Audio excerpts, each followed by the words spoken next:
میری زندگی کا مقصد تیرے دین کی سرفرازی، میں اسی لیے مسلمان، میں اسی لیے نمازی، میری زندگی کا مقصد تیرے دین کی سرفرازی۔ الحمدللہ رب العالمین والصلاة والسلام علی سید المرسلین، اما بعد فاعوذ باللہ من الشیطان الرجیم، بسم اللہ الرحمن الرحیم۔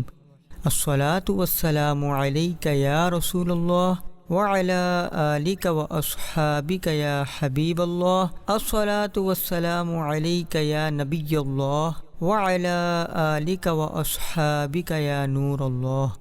پیارے اسلامی بھائیوں اور مدنی چینل کے ناظرین، پروگرام ہے اسلامی زندگی، اور آج ہم اس پروگرام میں اپنی اصلاح کے حوالے سے مدنی پھول حاصل کریں گے۔ آخر تک اس پروگرام میں شریک رہیے۔ آئیے سب سے پہلے درود پاک پڑھنے کی فضیلت سنتے ہیں۔ درود پاک کی فضیلت۔ اللہ پاک کے آخری نبی صلی اللہ علیہ وآلہ وصحبہ وسلم نے فرمایا، جسے کوئی سخت حاجت درپیش ہو اسے چاہیے کہ مجھ پر کثرت سے درود شریف پڑھے، کیونکہ درود پاک دکھ، درد اور مصیبتوں کو دور کرتا اور رزق میں اضافہ کرتا ہے۔ صلو علی الحبیب صلی اللہ علی محمد صلی اللہ علیہ وسلم۔ امام حسن بصری رحمۃ اللہ علیہ اور فکر آخرت۔ امام حسن بصری رحمۃ اللہ علیہ تابعی بزرگ ہیں۔ آپ نے کئی صحابہ اکرام علیہم الرضوان کی زیارت کی اور ان سے فیض لیا۔ مولا کائنات مولا علی رضی اللہ عنہ سے آپ نے وضو کا طریقہ سیکھا۔ امام حسن بصری رحمۃ اللہ علیہ بڑے خوف خدا والے، عاجزی و انکساری کرنے والے تھے۔ اللہ پاک نے آپ کی زبان میں تاثیر رکھی تھی، بڑی حکمت بھری باتیں کیا کرتے تھے۔ ایک مرتبہ آپ بیان کر رہے تھے باب مدینۃ العلم۔ مولا کائنات مولا علی رضی اللہ عنہ نے آپ کا بیان سن کر فرمایا، سبحان اللہ، یہ صدیق کا کلام ہے۔ ایک مرتبہ امام حسن بصری رحمۃ اللہ علیہ نے کہیں جانا تھا تو دریائے دجلہ کے کنارے تشریف لائے اور دریا پار جانے کے لیے کشتی کا انتظار کرنے لگے۔ اتنے میں حضرت حبیب اعجمی رحمۃ اللہ علیہ بھی آ گئے۔ انہوں نے پوچھا، حضور کہاں جانے کا ارادہ ہے؟ فرمایا، دریا پار جانا ہے، کشتی کا انتظار کر رہا ہوں۔ حضرت حبیب اعجمی رحمۃ اللہ علیہ نے کہا، اللہ پاک پر توکل کیجئے اور دریا پار کر لیجئے۔ یہ کہہ کر حضرت حبیب اعجمی رحمۃ اللہ علیہ پانی کے اوپر چلتے ہوئے دریا کے دوسرے کنارے چلے گئے۔ امام حسن بصری رحمۃ اللہ علیہ نے یہ منظر دیکھا تو غش کھا کر زمین پر تشریف لے آئے۔ جب ہوش آیا تو لوگوں نے بے ہوشی کا سبب پوچھا۔ فرمایا، حبیب اعجمی نے علم مجھ سے سیکھا، آج اسے بغیر کشتی کے دریا پار کرتے دیکھا تو مجھے قیامت کا منظر یاد آ گیا۔ روز قیامت جہنم کی پشت پر پل صراط رکھ دیا جائے گا اور اس سے گزرنے کا حکم ہوگا۔ اگر وہاں بھی ایسا ہی ہوا، لوگ پل صراط سے گزر گئے اور میں محروم رہ گیا تو کیا بنے گا؟ بس اسی دہشت سے میں بے ہوش ہو گیا۔ چند دن کے بعد امام حسن بصری رحمۃ اللہ علیہ کی حضرت حبیب اعجمی رحمۃ اللہ علیہ سے دوبارہ ملاقات ہوئی۔ امام حسن بصری رحمۃ اللہ علیہ نے پوچھا، حبیب تم نے یہ رتبہ کیسے پایا؟ عرض کیا، حضور میں اپنے دل کی اصلاح کرتا رہتا ہوں۔ یہ سن کر امام حسن بصری رحمۃ اللہ علیہ نے عاجزی کرتے ہوئے فرمایا، افسوس، لوگوں نے میرے علم سے فائدہ اٹھایا مگر میں اپنے لیے کچھ نہ کر سکا۔ اللہ اکبر۔ اے عاشقان رسول، غور کیجئے، ہمارے بزرگان دین کی سوچ کیسی نرالی تھی۔ یہ ہر وقت فکر آخرت میں مصروف رہتے تھے۔ دیکھیے، حضرت حبیب اعجمی رحمۃ اللہ علیہ امام حسن بصری رحمۃ اللہ علیہ کے شاگرد ہیں۔ حقیقت میں حضرت حبیب اعجمی رحمۃ اللہ علیہ کو بلند رتبہ ملنا امام حسن بصری رحمۃ اللہ علیہ کا ہی فیضان تھا۔ اس کے باوجود آپ حضرت حبیب اعجمی رحمۃ اللہ علیہ کو دیکھ کر اترائے نہیں بلکہ عاجزی فرمائی۔ خیال رہے امام حسن بصری رحمۃ اللہ علیہ خود بھی با کرامت ولی اللہ ہیں۔ ایک روز دیکھا گیا آپ رحمۃ اللہ علیہ نماز پڑھنے کے لیے پانی پر جائے نماز بچھا رہے تھے۔ ایک مرتبہ سفر حج کے دوران آپ نے اہل قافلہ کو کھجوریں عطا فرمائی۔ اہل قافلہ نے کھجوریں کھائی، اندر سے جو گٹھلیاں نکلی وہ سونے کی تھی۔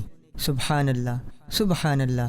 اے عاشقان رسول، اندازہ کیجئے، ایسے بلند رتبہ ہونے کے باوجود امام حسن بصری رحمۃ اللہ علیہ نے حضرت حبیب اعجمی رحمۃ اللہ علیہ کو پانی پر چلتے دیکھا تو کیسے فکر آخرت اپنائی، پل صراط کے تصور میں ڈوب کر خوف خدا سے کانپ گئے اور عاجزی و انکساری کرتے ہوئے اپنی اصلاح کے لیے فکر مند ہو گئے۔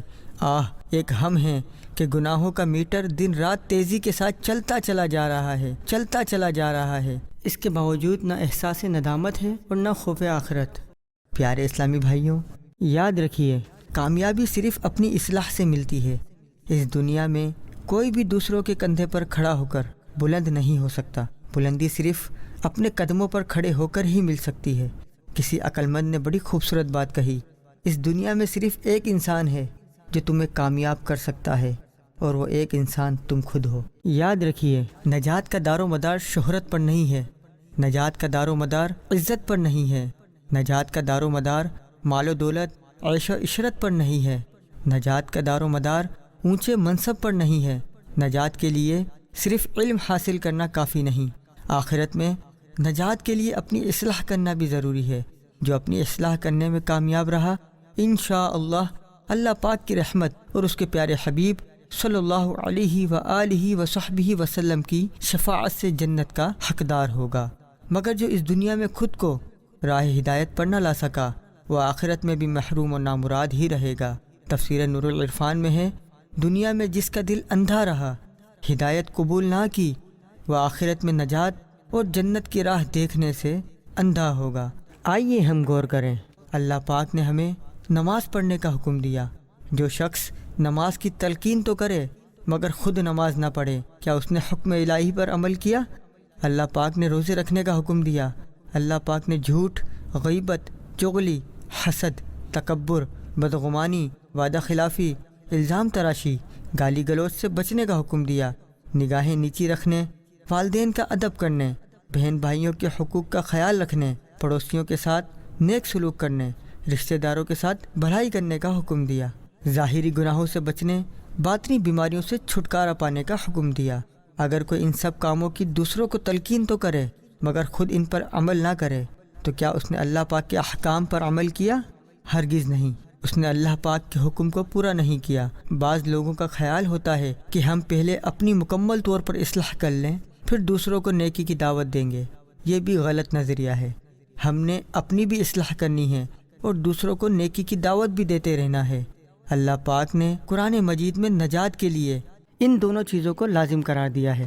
پارہ 30 سورۃ العصر کا خلاصہ یہ ہے کہ اللہ پاک نے قسم ذکر کر کے فرمایا کہ بے شک آدمی ضرور نقصان میں ہے، کہ اس کی عمر جو اس کا سرمایہ اور اصل پونجی ہے وہ ہر دم کم ہو رہی ہے، مگر جو ایمان لائے اور انہوں نے اچھے کام کیے اور ایک دوسرے کو ایمان اور نیک عمل کی تاکید کی اور ایک دوسرے کو ان تکلیفوں اور مشقتوں پر صبر کرنے کی وصیت کی جو دین کی راہ میں انہیں پیش آئی، تو یہ لوگ اللہ پاک کے فضل سے خسارے میں نہیں بلکہ نفع پانے والے ہیں، کیونکہ ان کی جتنی عمر گزری وہ نیکی اور طاعت میں گزری ہے۔ امام حسن بصری رحمۃ اللہ علیہ کی خدمت میں سوال ہوا، کیا روحانی طبیب دوسروں کا علاج کر سکتا ہے؟ فرمایا ہاں کر سکتا ہے، مگر پہلے اپنا علاج کرے پھر دوسروں کا کرے، کہ جو خود راستے سے بھٹکا ہو دوسروں کی رہنمائی کیسے کرے گا؟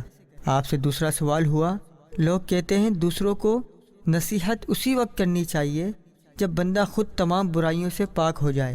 فرمایا شیطان تو یہی چاہتا ہے کہ نیکی کی دعوت دینے اور برائی سے منع کرنے کا دروازہ بند ہو جائے، یعنی ہر شخص اگر صرف اپنی اصلاح میں لگ جائے اور خود کو مکمل سدھار لینے سے پہلے نیکی کی دعوت بالکل نہ دے تو اس صورت میں نیکی کی دعوت کا کام بند ہو جائے گا، اور یہی شیطان کی خواہش ہے۔ اپنی اصلاح سے غفلت عذاب کی ایک صورت ہے۔ اے عاشقان رسول، ہمیں ہر لمحہ اپنی اصلاح کی ضرورت ہے۔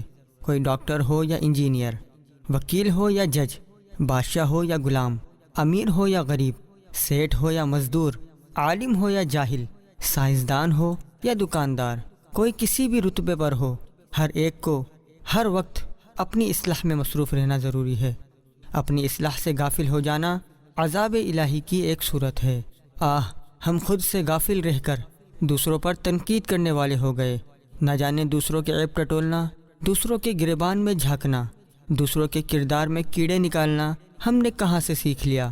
قرآن کریم میں کہیں ایک مرتبہ بھی دوسروں کے عیب ٹٹولنے دوسروں کا گریبان پکڑنے کی ترغیب نہیں دی گئی، بلکہ اس سے منع کیا گیا ہے۔ یہ اسلام کی خاصیت ہے کہ اسلام ہمیں دوسروں کو نیکی کی دعوت دینے کے ساتھ ساتھ اپنی اصلاح کا ذہن دیتا ہے۔ اللہ اکبر! یہ بہت مشکل کام ہے۔ اپنے اعمال کا جائزہ لینا، اپنی غلطیاں نکالنا بہت مشکل کام ہے۔ اللہ پاک کی حکمت ہے کہ اللہ پاک نے آنکھیں چہرے پر لگائی ہیں اور یہ صرف سامنے دیکھتی ہیں۔ اپنے گریبان میں جھانکنے کے لیے سر جھکانا پڑتا ہے۔ یہ سر جھکانا ہی دنیا کا مشکل ترین کام ہے، لیکن جو سر جھکا لیتا ہے، اپنے گریبان میں جھانک لیتا ہے، وہ ہمیشہ کامیاب رہتا ہے۔ حدیث پاک میں ہے، اللہ پاک جس کے ساتھ بھلائی کا ارادہ فرما لیتا ہے، اسے اس کے اپنے عیب دکھا دیتا ہے۔ اے عاشقان رسول، اس دنیا میں ہر ایک اکیلا آیا ہے اور سب نے اپنی اپنی قبر میں اترنا ہے۔ ان قریب ایک دن آنے والا ہے جب آسمان لپیٹ دیا جائے گا، اس زمین کو دوسری زمین سے بدل دیا جائے گا، پہاڑ ریزہ ریزہ ہو کر روئی کے گالوں کی طرح ہوا میں اڑنے لگیں گے۔ یہ فانی دنیا اپنے عبرتناک انجام کو پہنچ جائے گی، پھر تمام انسانوں کو دوبارہ زندہ کیا جائے گا۔ اللہ اللہ! یہ حساب کا دن ہے۔ کوئی پیدل، کوئی سوار اور کوئی منہ کے بل گھسٹتا ہوا میدان محشر کی طرف بڑھ رہا ہوگا۔ تانبے کی دہکتی زمین، 1 میل کے فاصلے پر رہ کر آگ برساتا سورج گرمی سے دماغ کھولتے ہوں گے۔ کوئی اپنے ہی پسینے میں ڈبکیاں لے رہا ہوگا۔ زبانیں پیاس سے سوکھ کر کانٹا ہو جائیں گی، دل ابل کر حلق کو آئیں گے۔ ہر ایک اپنی اپنی تکلیف میں مبتلا ہوگا۔ اس دن کی ہولناکیاں! الامان والحفیظ! کوئی کسی کا مددگار نہ ہوگا۔ بیٹا باپ سے، باپ بیٹے سے پیچھا چھڑا رہا ہوگا۔ ماں اکلوتے کو چھوڑے گی، بھائی بھائی سے دور ہو جائے گا۔ مجرم اس دن خواہش کریں گے کہ کاش آج عذاب سے بچنے کے بدلے اپنے بیٹے، اپنی بیوی، اپنے بھائی، اپنا قبیلہ، حتیٰ کہ زمین میں جو کچھ ہے سب دے کر نجات حاصل کر لیں، مگر پکار پڑے گی، کلا، ہرگز نہیں، آج عدل کا دن ہے۔ اللہ اکبر! اس دن بھاگنے کی کوئی جگہ نہ ہوگی، کوئی بھی اللہ پاک سے چھپ نہ سکے گا۔ ہمارے ہاتھ، کان، زبان، پاؤں، ہماری جلد سب ہمارے خلاف گواہی دیں گے۔ ہمارا اعمال نامہ ہمارے ہاتھ میں تھما دیا جائے گا۔ ہمارا چھوٹے سے چھوٹا عمل اس میں درج ہوگا۔ مجرم اپنے اعمال کی فہرست دیکھ کر لرز اٹھیں گے، بوکھلا کر پکاریں گے، کہیں گے، ہائے ہماری خرابی! اس نامہ اعمال کو کیا ہے کہ اس نے ہر چھوٹے اور بڑے گناہ کو گھیرا ہوا ہے۔ اے عاشقان رسول، لرز جائیے، خوف سے کانپ اٹھیے۔ اس نفسا نفسی کے عالم میں خدا نخواستہ اگر پکار پڑ گئی، اے فلاں دیکھ، یہ وہ ہے جو تیری ترغیب پر نمازی بنا تھا، اس نے نمازیں پڑھی، آج یہ جنتی ہے۔ اے فلاں دیکھ، یہ وہ ہے جس نے تیرا درس سن کر اپنی اصلاح کی، آج یہ جنتی ہے۔ اے فلاں دیکھ، یہ وہ ہے جس کے کردار پر تو انگلیاں اٹھایا کرتا تھا۔ اے فلاں دیکھ، یہ وہ ہے جسے تو تنقید کا نشانہ بنایا کرتا تھا۔ اے فلاں دیکھ، یہ وہ ہے جس سے تو حسد کرتا تھا۔ اے فلاں یہ وہ ہے جس کی تو غیبت کرتا تھا۔ اے فلاں یہ وہ ہے جس کا تو مذاق اڑاتا تھا۔ دیکھ، ان سب نے اپنی اصلاح کی، آج یہ جنتی ہوئے۔ اب تو بتا، تیرا عمل کیا؟ تو نے اپنی کتنی اصلاح کی؟ نقصان، نقصان اور سخت نقصان۔ افسوس، افسوس، صد افسوس اگر ہم نے اپنی اصلاح نہ کی ہوئی۔ خدا نہ خواستہ نمازیں پوری نہ ہوئیں، روزے پورے نہ ہوئے، اگر والدین کا ادب کر کے جنت کے حقدار نہ بنے ہوں گے، پڑوسیوں کو تکلیف پہنچا کر، لوگوں کو گالیاں دے کر، غیبتیں کر کے، چگلیاں کھا کر، بدگمانیاں کر کے، جھوٹے الزام لگا کر دوسروں کی عزتیں پامال کی ہوں گی، ظاہر میں اچھے بن کر نیک کہلاتے مگر تنہائی میں گناہوں کا بازار گرم کرتے رہے ہوں گے، تو اس وقت ہمارا کیا بنے گا؟ اگر روز قیامت پکڑ ہو گئی تو ہم کمزور کہاں جائیں گے؟ ہائے کتنی شرمندگی ہوگی! جہنم کا ہولناک عذاب ہم کیسے برداشت کر سکیں گے؟ اے جنت کے طلبگاروں، ابھی ہمارے پاس وقت ہے، آئیے ہم سدھرنے کی کوشش کریں، آئیے ہم اپنی اصلاح کی کوشش کریں۔ پیارے اسلامی بھائیوں، اپنی اصلاح کی اہمیت کی وجہ سے امید ہے کہ انشاءاللہ خود کو گناہوں سے بچا کر نیک بننے کا ذہن بنا ہوگا۔ اب آئیے اپنی اصلاح کے 6 طریقے سیکھ کر ان پر عمل کی کوشش کرنے کی نیت کرتے ہیں۔ نمبر 1، اپنی ترجیحات بدل دیجیے۔ پیارے اسلامی بھائیوں، جو بندہ دنیا کو آخرت پر ترجیح دیتا ہے وہ کبھی بھی اپنی اصلاح نہیں کر پائے گا۔ اگر ہم اپنی ترجیحات بدل کر صرف آخرت کو اپنی خواہشات کا مرکز بنا لیں تو انشاءاللہ آسانی سے اپنی اصلاح میں کامیاب ہو سکتے ہیں۔ ذرا اندازہ لگائیے، جس پر صرف اللہ پاک کی رضا حاصل کرنے کی دھن سوار ہو، کیا وہ فرض نمازیں قضا کرے گا؟ کیا وہ فرض روزے رکھنے سے گھبرائے گا؟ کیا وہ کسی کو تکلیف دے گا؟ کیا ایسا بندہ غصے میں لال پیلا ہو کر گناہ کا ارتکاب کرے گا؟ کیا ایسا انسان حسد، تکبر، بدگمانی، غیبت، چغلی وغیرہ کے نزدیک بھی جائے گا؟ ہرگز نہیں جائے گا۔ پتہ چلا جو اپنی اصلاح کی خواہش رکھتا ہے، اگر وہ اپنے دل و دماغ کو صرف اور صرف آخرت کے بارے میں سوچنے میں لگا دیتا ہے تو انشاءاللہ بہت جلد اپنی اصلاح میں کامیاب ہو جائے گا۔ علامہ ابن رجب حنبلی رحمۃ اللہ علیہ فرماتے ہیں، ہر مومن پر لازم ہے کہ جس کام کے کرنے کو اللہ پاک پسند فرماتا ہے اس کام سے ایسی محبت کرے کہ یہ محبت اسے وہ کام کرنے پر مجبور کرے، اور جس کام کو اللہ پاک نے ناپسند کیا ہے اس سے ایسی نفرت کرے کہ یہ نفرت ہی اسے وہ کام کرنے سے باز رکھے۔ ترجیحات بدلنے کے طریقے یاد رکھیے، روحانی بیماریاں مثلاً غفلت، نیکیوں میں سستی، گناہوں کی رغبت، دنیا کی محبت وغیرہ، یہ سب عموماً ایک سے دوسرے کو لگنے والے امراض ہیں۔ بہت کم ایسا ہوتا ہے کہ کوئی سوچ خود سے ہمارے اندر پیدا ہو، عموماً سوچ باہر ہی سے آتی ہے۔ ہم جو سنتے ہیں وہ ہماری سوچ کا حصہ بنتا ہے، جو ہم پڑھتے ہیں، جو دیکھتے ہیں، جیسے لوگوں کے پاس بیٹھتے ہیں، یہ سب ہماری سوچ کا حصہ بنتا ہے۔ اگر ہم اپنی سوچ بدلنا چاہتے ہیں تو ہمیں سوچ پیدا ہونے کے اسباب تبدیل کرنا ہوں گے۔ اسی طرح اگر کوئی خدا نخواستہ برے دوستوں کی صحبت میں رہتا ہے تو اپنی صحبت تبدیل کرے، دعوت اسلامی کے ہفتہ وار سنتوں بھرے اجتماع میں شرکت کرے، مدنی قافلوں میں سفر کو اپنا معمول بنائے، ہفتہ وار مدنی مذاکرے میں شرکت اور دیگر دینی کاموں کا معمول بنائے۔ اللہ پاک نے چاہا تو فکر آخرت نصیب ہوگی، دنیا کی محبت سے جان چھوٹے گی، گناہوں سے بچنے اور جنت میں لے جانے والے اعمال کرنے کا ذہن بنے گا۔ انشاءاللہ موت کو یاد کرنے سے بھی سوچ بدلتی اور فکر آخرت نصیب ہوتی ہے۔ نمبر 2، غلطی ماننا سیکھیے۔ دوسرا کام جو اپنی اصلاح کے لیے کرنا ہے وہ ہے اپنی غلطیوں کی پہچان۔ خدا نخواستہ اگر ہمیں جسمانی مرض لگ جائے تو ہم ڈاکٹر کے پاس جاتے ہیں، ڈاکٹر چیک اپ کرتا ہے، بیماری کی علامات دیکھتا ہے، ضرورت ہو تو ٹیسٹ بھی کرواتا ہے، پھر جب بیماری کی اصل تک پہنچ جاتا ہے تو دوائی یعنی میڈیسن دینا شروع کرتا ہے۔ یہی حال روحانی امراض کا بھی ہے۔ جب تک اپنی غلطیوں کی پہچان نہ ہو جائے اس وقت تک اصلاح ہونا ناممکن ہے۔ یاد رکھیے، خوش فہمی زہر قاتل ہے۔ جو بندہ خود کو نیک سمجھتا ہے وہ بھلا اپنی اصلاح پر توجہ کیسے دے گا؟ بندہ جس وقت خود کو نیک سمجھنے لگے اسی وقت سے اس کی ہلاکت کی ابتدا ہو جاتی ہے۔ ام المؤمنین حضرت عائشہ صدیقہ طیبہ طاہرہ رضی اللہ عنہا سے سوال ہوا، انسان گناہ گار کب بنتا ہے؟ فرمایا جب وہ خود کو نیک سمجھنے لگے۔ حضرت مالک بن دینار رحمۃ اللہ علیہ کو ایک روز کسی نے آواز دی، اے ریاکار! شاید ہم ہوتے تو اس کی زبان کھینچ لیتے، مگر حضرت مالک بن دینار رحمۃ اللہ علیہ کی عاجزی دیکھیے۔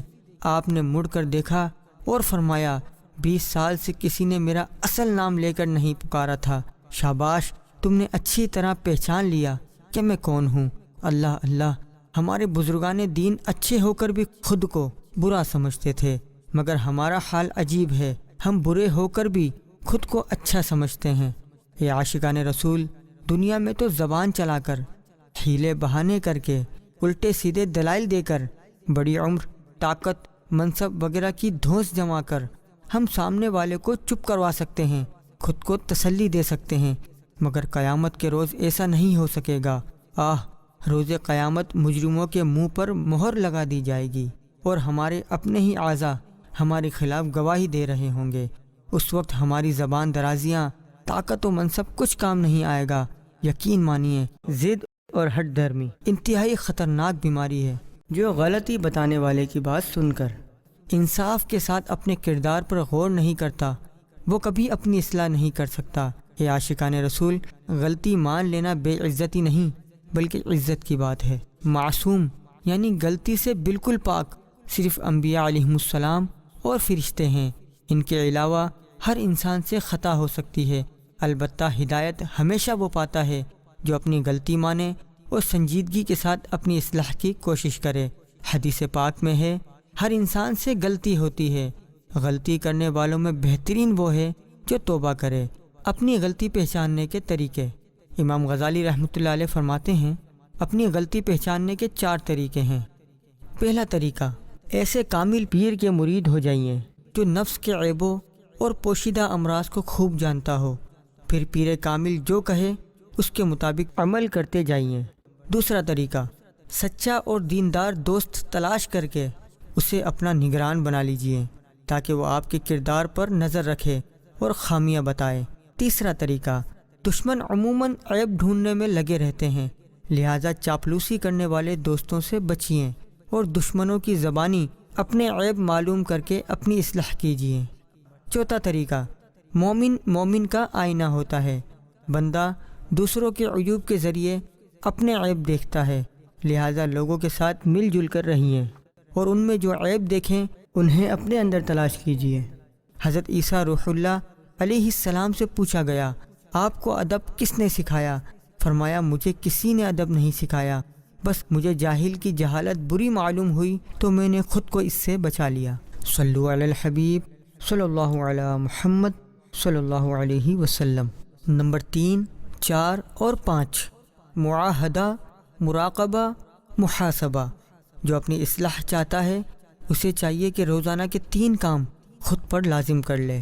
نمبر 1، معاہدہ، صبح اٹھ کر کچھ دیر قبر و آخرت کو یاد کرے، پھر اپنے آپ سے وعدہ کرے کہ آج کا دن اپنے تمام اعضاء کو گناہوں سے بچا کر نیکیوں میں گزاروں گا، 5 نمازیں با جماعت پڑھوں گا، کسی کو تکلیف نہیں پہنچاؤں گا، اتنا علم سیکھوں گا، اتنی سنتوں پر عمل کروں گا، اتنا ذکر کروں گا، اتنے درود شریف پڑھوں گا وغیرہ۔ پھر سچے دل سے اللہ پاک کی بارگاہ میں دعا کرے اور استقامت کی توفیق مانگے۔ نمبر 2، مراقبہ، پھر سارا دن مراقبہ میں گزارے۔ مراقبہ کا معنی ہے نگرانی کرنا۔ بندہ سارا دن اپنی نگرانی کرے، اپنے ہر عمل سے پہلے سوچے کہ کیا یہ کام میرے کیے ہوئے وعدے کے مطابق ہے یا مخالف۔ نمبر 3، محاسبہ، سارا دن حالت مراقبہ میں گزارنے کے بعد اب تیسرا اور آخری کام کرنا ہے اور وہ ہے محاسبہ، یعنی بندہ دن بھر کے اعمال کے متعلق غور و فکر کرے، اپنے اعمال کا جائزہ لے کہ صبح جو خود سے وعدہ کیا تھا، جتنی نیکیاں کرنے کا ہدف بنایا تھا، آج اس وعدے پر کتنا عمل کیا، کتنی نیکیاں کی، کتنے گناہوں سے بچنے میں کامیاب ہوا۔ اگر اپنے وعدے پر عمل کیا ہے تو اللہ پاک کا شکر ادا کرے، نفس کو شاباش دے اور آئندہ مزید بڑھ چڑھ کر نیکیاں کرنے پر ابھارے۔ اگر اعمال میں کمی رہی، صبح کیے ہوئے وعدے پر پورا عمل نہ ہو سکا تو نفس کو سزا دے۔ اگر ہم یہ 3 کام استقامت کے ساتھ لگاتار کرتے رہیں تو انشاءاللہ جلد ہی اپنی اصلاح کرنے میں کامیاب ہو جائیں گے۔ اللہ پاک ہمیں اس طریقہ کار پر چلتے ہوئے اپنی اصلاح کرنے کی توفیق عطا فرمائے، آمین، بجاہ النبی الامین صلی اللہ علیہ وآلہ وصحبہ وسلم۔ نمبر 6، پیر بنانا مت بھولیے۔ پیارے اسلامی بھائیوں، اگر ہم اپنی اصلاح چاہتے ہیں تو کسی پیر کامل کے مرید ہونا ہرگز مت بھولیے۔ پیر کے بغیر شیطان اور نفس امارہ کی مکاریوں سے بچنا تقریباً ناممکن ہے۔ شیخ سلطان باہو رحمۃ اللہ علیہ پیر کی ضرورت اور اس کے اوصاف بیان کرتے ہوئے فرماتے ہیں، مرشد پارس پتھر کی طرح ہے اور پارس پتھر ایک خاص پتھر ہے۔ کہا جاتا ہے جو چیز اس پتھر سے چھو جائے وہ سونا بن جاتی ہے۔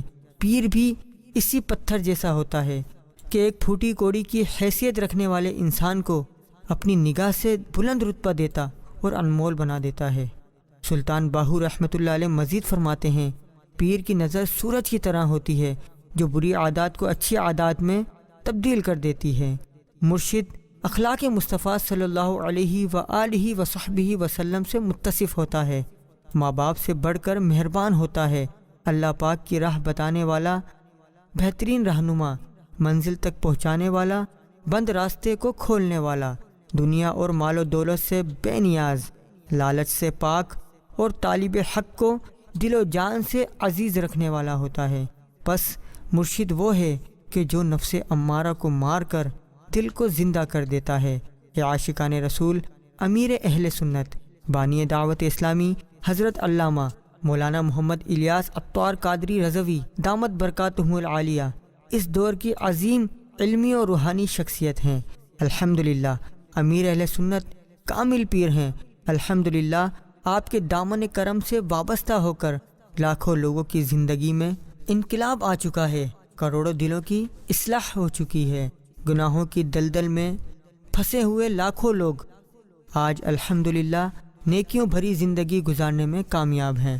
مشورہ ہے کہ آپ بھی ولی کامل امیر اہل سنت دامت برکاتہم العالیہ کے مرید ہو کر اپنی اور ساری دنیا کے لوگوں کی اصلاح کی کوشش میں مصروف ہو جائیے۔ اگر آپ پہلے سے کسی پیر صاحب کے مرید ہیں تو بیعت برکت حاصل کر لیجئے۔ امیر اہل سنت دامت برکاتہم العالیہ سے بیعت ہونا چاہیں تو بڑا آسان طریقہ ہے۔ ہر ہفتے کو بعد عشاء مدنی چینل پر براہ راست یعنی لائیو مدنی مذاکرے کا سلسلہ ہوتا ہے۔ تقریباً ہر مدنی مذاکرے ہی میں امیر اہل سنت دامت برکاتہم العالیہ بیعت بھی کرواتے ہیں۔ آپ مدنی مذاکرے میں شرکت کیجئے اور جب بیعت کروائی جائے تو بیعت کر لیجئے۔ اس کے علاوہ شعبہ روحانی علاج کے ذمہ داران کو یا روحانی علاج کے بستوں پر اپنا نام، رابطہ نمبر اور گھر کا مکمل ایڈریس لکھوا دیجئے۔ انشاءاللہ چند ہی دن میں آپ کو بیعت نامہ مل جائے گا۔ دعوت اسلامی کی ویب سائٹ www.dawatislami.net پر روحانی علاج سروس کے ذریعے بھی آپ اپنا نام پتہ لکھوا کر امیر اہل سنت دامت برکاتہم العالیہ سے بیعت ہو سکتے ہیں۔ امیر اہل سنت دامت برکاتہم العالیہ سے بیعت ہونے کے لیے SMS سروس بھی موجود ہے۔ یہ نمبر نوٹ کیجئے 032126261112۔ اس نمبر پر بیعت ہونے کا SMS بھیج کر بھی بیعت ہو سکتے ہیں۔ اللہ پاک ہمیں اپنی اصلاح کی توفیق عطا فرمائے اور دنیا و آخرت کی بھلائیاں عطا فرمائے۔ صلو علی الحبیب صلی اللہ علی محمد صلی اللہ علیہ وسلم۔ میری زندگی کا مقصد تیرے دین کی سرفرازی، میں اسی لیے مسلمان، میں اسی لیے نمازی۔ میری زندگی کا مقصد تیرے دین کی سرفرازی۔